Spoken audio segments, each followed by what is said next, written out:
নমস্কার বন্ধুরা, Mitali daily cooking ব্লগে আপনাদের সবাইকে স্বাগত। আজকে আমি আপনাদের সাথে শেয়ার করব খুবই লোভনীয় স্বাদের সুজির রসবড়া। এটা খেতে কিন্তু খুবই লোভনীয় হয়, সুস্বাদু হয়, নরম তুলতুলে একটা মিষ্টি রেসিপি আজকে আমি আপনাদের সাথে শেয়ার করব। ভিডিওটা প্রথম থেকে শেষ পর্যন্ত দেখার অনুরোধ রইল। আশা করছি আজকের রেসিপিটা আপনাদের ভালো লাগবে। ভালো লাগলে লাইক শেয়ার করে চ্যানেলটিকে সাবস্ক্রাইব করে প্লিজ আমার পাশে থাকবেন। এই মিষ্টিটা বানাতে গেলে কিন্তু আমাদের খুব একটা বেশি উপকরণের দরকার হয় না, খুব অল্প উপকরণে মিষ্টিটা রেডি করে নেওয়া যায়। সুজির এই রসভরা বানানোর জন্য এখানে আমি 1 বাটি সুজি নিয়েছি। এবার যেটা করব, গ্যাসের উপর একটা পাত্র বসে দিয়ে তার মধ্যে সুজিটা দিয়ে একেবারে লো ফ্লেমে 3 থেকে 4 মিনিট সময় নিয়ে সুজিটা একটু ভেজে নেব। একেবারে লাল লাল করে কিন্তু ভেজে নেওয়া যাবে না, হালকা একটা কালার চেঞ্জ হওয়া পর্যন্ত নাড়াচাড়া করে একটু ভেজে নিতে হবে। দেখতেই পাচ্ছেন সুজিটা একটু হালকা কালার চেঞ্জ হয়ে গেছে। এবার এর মধ্যে আমি ওই একই বাটি মাপ করে 2 বাটি দুধ দিয়ে দেবো। দুধটা আমি অল্প অল্প করে দেবো, একবারে বেশিটা দেব না। একবারে পুরোটা দিয়ে দিলে সুজিটা দলা পাকিয়ে যাবে, সেজন্য অল্প অল্প করে দিয়ে ভালো করে মিশিয়ে নিতে হবে। আর এই সময় গ্যাসের ফ্লেমটা কিন্তু একেবারে লোতে রেখে দিতে হবে, একটু জোর বাড়ানো যাবে না, তাহলে সুজিটা দলা পাকিয়ে যাবে। স্প্যাচুলারের সাহায্যে খুব ভালো করে চেপে চেপে সুজিটা মিশিয়ে নিতে হবে, যাতে এর মধ্যে কোনো রকম দলা পাকিয়ে না যায়, সেইভাবে ভালো করে মিশিয়ে নিতে হবে। তাহলেই কিন্তু মিষ্টিটা একেবারে পারফেক্ট হবে, ফেটে যাবে না। খুব সুন্দরভাবে মিশিয়ে নিতে হবে। আবার এখানে নাড়তে নাড়তে কিন্তু সুজিটা পুরোপুরি শুকনো করে নেওয়া যাবে না, একটু নরম রেখেই নাড়াচাড়া করে নিয়ে নামিয়ে নিতে হবে। একেবারে ড্রাই করে নিলে কিন্তু মিষ্টিটা ভালো হবে না। নাড়াচাড়া করতে করতে দেখবেন এরকমভাবে কড়া থেকে উঠে আসবে, সেই সময় সুজিটা নামিয়ে নিতে হবে। এবার সুজিটা নামিয়ে নেব। এবার এদিকে একটা বড় পাত্র নিয়েছি, তার মধ্যে আমি একটু ঘি মাখিয়ে নিচ্ছি, যাতে করে সুজিটা থালার গায়ে আটকে না যায়। ভালো করে একটু ঘি মাখিয়ে নিলাম। এবার এর মধ্যে সুজিটা ঢেলে নেব। একটা স্প্যাচুলারের সাহায্যে একটু পাতিয়ে দেব, যাতে করে তাড়াতাড়ি ঠান্ডা হয়ে যায়। একটু ঠান্ডা করে নিয়ে তারপর এটা মেখে নিতে হবে। এটা যতক্ষণে ঠান্ডা হবে ততক্ষণে আমি মিষ্টির জন্য একটা চিনির রস বানিয়ে নেব। তার জন্য এখানে আমি 1 বাটি চিনি দিয়েছি, তার সাথে ওই একই বাটি মাপ করে আমি 1 বাটি জল দিয়ে দিলাম, আর 2টো এলাচ একটু ফাটিয়ে দিয়ে দিলাম। তাহলে মিষ্টির ফ্লেভারটা খুব সুন্দর আসবে। আর এখানে চিনির রসটা কিন্তু 1 তার বা 2 তার করার কোনো দরকার নেই, শুধুমাত্র চিনিটা গলে গিয়ে একটু ফুটিয়ে নিলেই চিনির রসটা রেডি হয়ে যাবে। এখানে কিন্তু চিনির রসটা রেডি হয়ে গেছে। এবার আমি বন্ধ করে দিয়ে একটু ঢেকে রাখবো, যাতে করে চিনির রসটা হালকা গরম থাকে।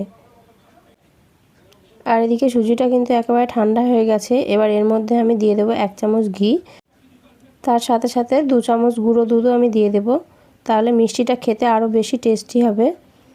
এবার আমি খুব ভালো করে হাত দিয়ে কিন্তু ঠেসে ঠেসে মেখে নেব। এর মধ্যে কোনো রকম দলা বা গুটলি থাকলে কিন্তু হবে না, খুব ভালো করে হাত দিয়ে ঠেসে ঠেসে আমাদের মেখে নিতে হবে, তাহলে মিষ্টিটা পারফেক্ট তৈরি হবে। নাহলে কিন্তু মিষ্টিটা ফেটে যেতে পারে, সেজন্য হাত দিয়ে ভালো করে আমাদের মেখে নিতে হবে। একটু সময় নিয়ে মেখে নেব। এরকমভাবে ঠেসে ঠেসে মাখতে মাখতে একটা নরম সফট ডোয়ে পরিণত হবে, সেই পর্যন্ত কিন্তু আমাদের মেখে নিতে হবে। দেখতেই পাচ্ছেন এখানে কত সুন্দর একটা নরম সফট ডোয়ের মতন মেখে নিয়েছি। ঠিক এরকমভাবে ডোটা রেডি করে নিতে হবে। হাতে করে নিয়ে আঙুলের সাহায্যে এরকম চাপলে দেখবেন সুজির দানাগুলো একটু বোঝা যাচ্ছে না, একদম নরম সফট ডো তৈরি হয়ে গেছে। এবার এর মধ্যে থেকে অল্প অল্প করে হাতের মধ্যে এরকম নিয়ে 2 হাতের সাহায্যে এরকমভাবে গোল গোল করে শেপ দিয়ে নেব। এরকম হাতের মধ্যে এরকম একটু চেপে নিয়ে চ্যাপটা করে নিতে হবে। পুরোপুরি গোল করে নিলে কিন্তু, গোলাপ জামুনের মতো করে নিলে কিন্তু এগুলোর মাঝখান কাঁচা থাকবে আর রস ঢুকবে না, সেজন্য আমি এরকমভাবে একটু তৈরি করে নিয়েছি। দেখুন দেখতে কতটা সুন্দর লাগছে। সবগুলো কিন্তু আমি রেডি করে নিয়েছি। আপনারাও কিন্তু এরকমভাবেই তৈরি করে নেবেন, তাহলে ভিতরটা কিন্তু খুব ভালো করে ভাজা হবে আর রসটাও খুব ভালো ঢুকবে। এবার এগুলো আমি ভেজে নেব। আগে থেকেই কিন্তু তেলটা আমি বসিয়ে দিয়েছিলাম, তেলটা মিডিয়াম ফ্লেমে গরম করে নিয়েছি। আর তেলটা কিন্তু খুব গরম করে নেইনি, মিডিয়াম গরম করে নিয়েছি। আর মিষ্টিগুলো ফেটে যায় কিনা দেখার জন্য এখানে আমি তেলের মধ্যে আগেই একটা দিয়েছিলাম, কিন্তু ফাটেনি। একে একে প্রত্যেকটা মিষ্টি আমি ছেড়ে দিলাম। এবার একটু সময় দেব 1 পিঠ ভাজা হওয়ার জন্য, তারপর হালকা হাতে একটা ঝাঁঝরি কিংবা চামচের সাহায্যে উল্টিয়ে দিতে হবে। একটা একটা করে এরকমভাবে উল্টিয়ে নেব। বাড়িতে যে কোনো ছোটোখাটো অনুষ্ঠানের জন্য কিন্তু আমরা এরকম নিজের হাতে সুজির এই রস ভরা বানিয়ে নিতে পারি। এটা দেখতে যতটা সুন্দর হয়, খেতে কিন্তু তার থেকে অনেক বেশি সুস্বাদু হয়। আর এই মিষ্টিগুলো এতটাই নরম হয়, বাচ্চা থেকে বড় সবাই কিন্তু খুবই ভালোবেসে এই মিষ্টিটা খাবে। আপনারা দেখে নিশ্চয়ই বুঝতে পারছেন যে রস ভরাগুলো তেলের মধ্যে কতটা ফুলে ফুলে উঠেছে। এর ভিতর পর্যন্ত কিন্তু খুব ভালোভাবে ভাজা হয়ে গেছে। এবার তেল ঝরিয়ে সবগুলো তুলে নিলাম। বাকিগুলোও কিন্তু আমি একই রকমভাবে ভেজে নেব। এবার এইগুলো আমি তৈরি করে রাখা রসের মধ্যে দিয়ে দেব। আর এখানে চিনির রসটা কিন্তু এখনও হালকা গরম আছে। এবার এর মধ্যে রস ভরাগুলো ছেড়ে দিয়ে একটা চামচ দিয়ে একটু নাড়াচাড়া করে দেব, দিয়ে আবারও আমি ঢেকে দেব, দিয়ে বাকিগুলো একই রকমভাবে তৈরি করে নেব।